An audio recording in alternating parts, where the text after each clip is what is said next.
Welcome to The Happy Writer, a show about creating and sustaining a long-term author career. My name is Patty Jansen, writer of science fiction and fantasy. I've published independently since 2011. This show covers motivation, diversification, learning new skills, and your place in your career. Come on in and be happy.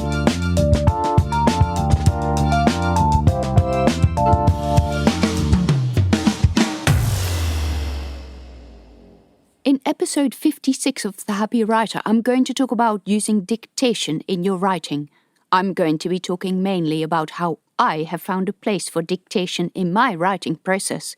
There are other things you can do, and I will mention some of them throughout this episode, even though I may not have tried some of those things. In the first place, why would you want to use dictation? Many people will see the appeal of being able to write a lot very quickly without sitting at a keyboard and moving your fingers. A lot of people who use dictation have or understand the threat of RSI, repetitive strain injury, and they're doing it for their health. Other people like the idea of turning useful parts of the day where they don't normally get the opportunity to write. Maybe they're out walking the dog or driving into work. These are all perfect opportunities for using dictation, but you have to get into the right mindset.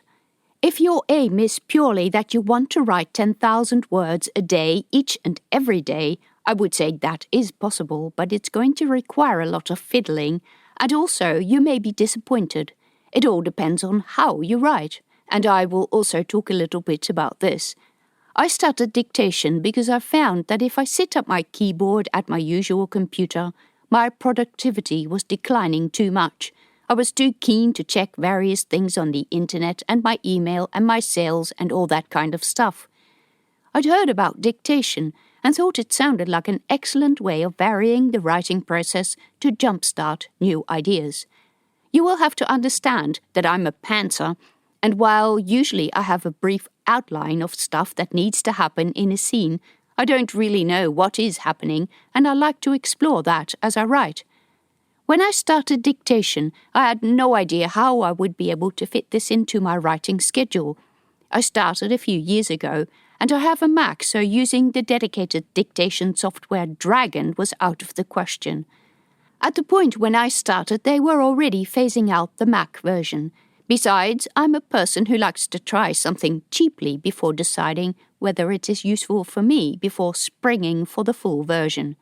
As yet, I had no idea whether dictation was even going to work for me, so I discovered the dictate button on my computer.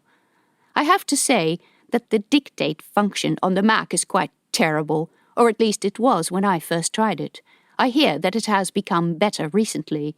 But then, a few months later, I had a brilliant idea. I had just purchased Scrivener for iOS, mainly so that I could use it on my iPad, but I had noticed that in doing so, it had also appeared on my phone. So, what if I used the phone's dictation capability and dictated into Scrivener? Of course, the phone is a device that is uniquely positioned to pick up speech. That's what phones are for, in case anyone has forgotten. The disadvantage of this, of course, is that the phone will only accept dictation for about a minute before you have to press the button again.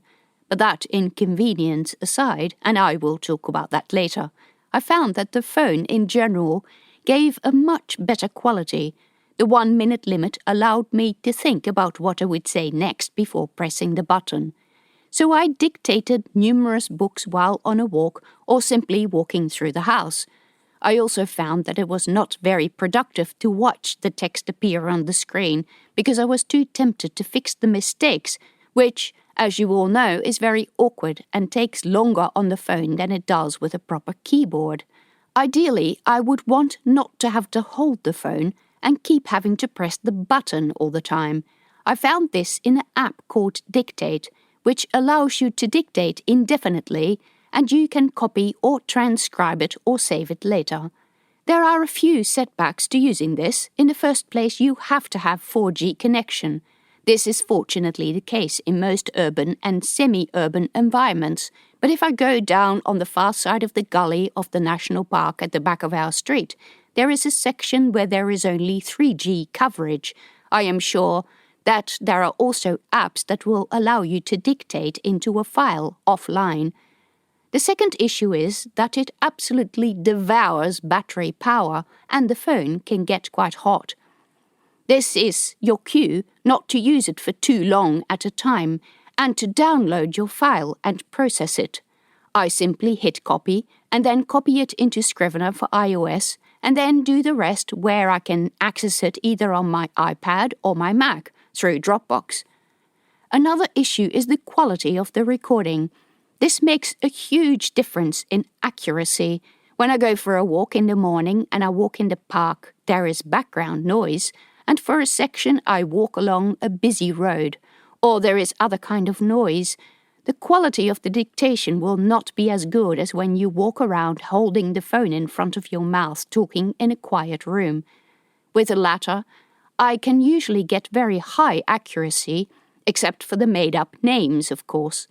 Dictation uses autocorrect, even if you're like me and you have autocorrect permanently switched off.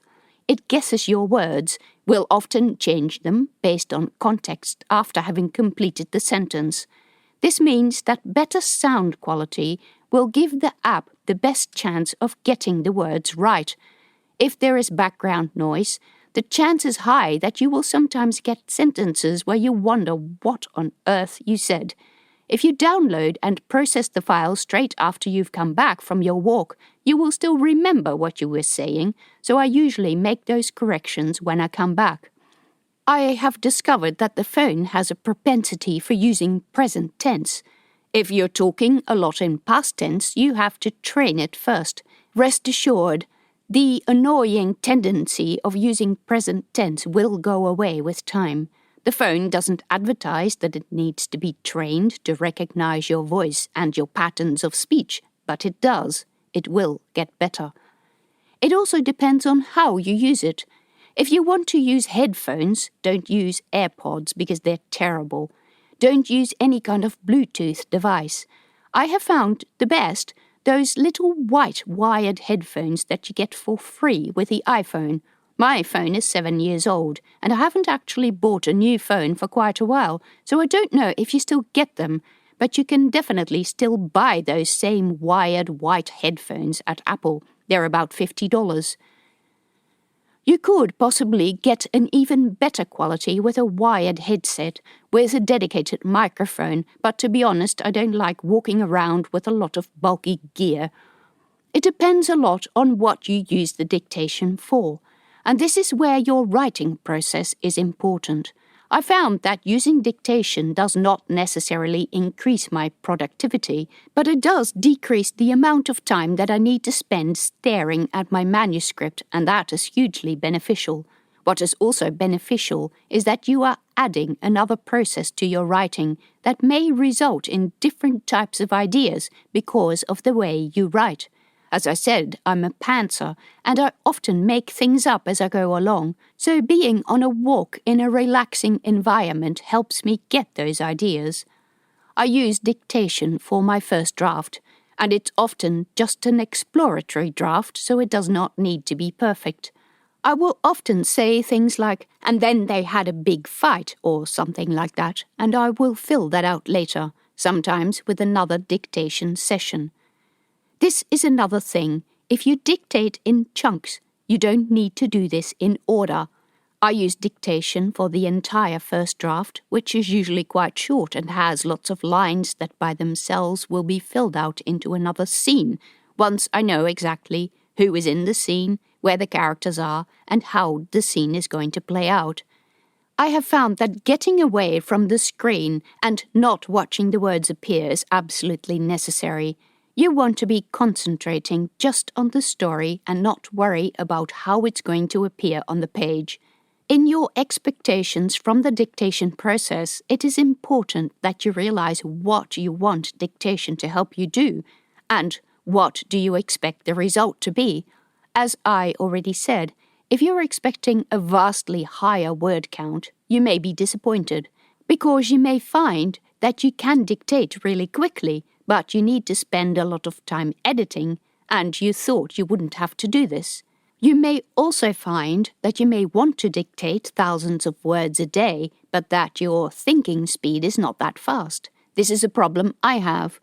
I have days where I've written a lot of words, but that was usually after days of being unable to write for whatever reason, and ideas have accumulated in my mind. If I can write every day, I rarely write that much. I may dictate 2,000 words, lightly edit them when I get back from my walk, but then I need to shift to doing something else because the ideas need to populate. I can switch to a different project. I can go and do some admin stuff, or I can just go and work in the garden or something. It is actually my thinking speed that slows me down, and not my appalling typing skills or my ability to dictate. I would say that knowing what you want your dictation to do is vital in understanding how it can work for you. Some people can never get dictation to work, and that's okay too, unless you have really bad RSI and you more or less have to. Probably you will find a way to make it work for you, but you may not be entirely happy with it. But you will have the skill in your back pocket for the next time you suffer pain in your hands or wrists. I have found dictation merely to be a very relaxing way of writing in a time of the day when I would not normally be writing. I find that I function best if I don't do much of the same thing in a day. So when I get home from my walk, I copy the text, give it a light edit, and then I will go and do something else. I might go to another project or do some editing. I may work on a different project. I may have another dictation session on a blog post or another piece of non-fiction like this podcast. Some people are able to get very high accuracy through a program called Dragon Dictate. As I said, there is no Mac version, and the inbuilt dictation functions of the various phones and other devices is getting better all the time.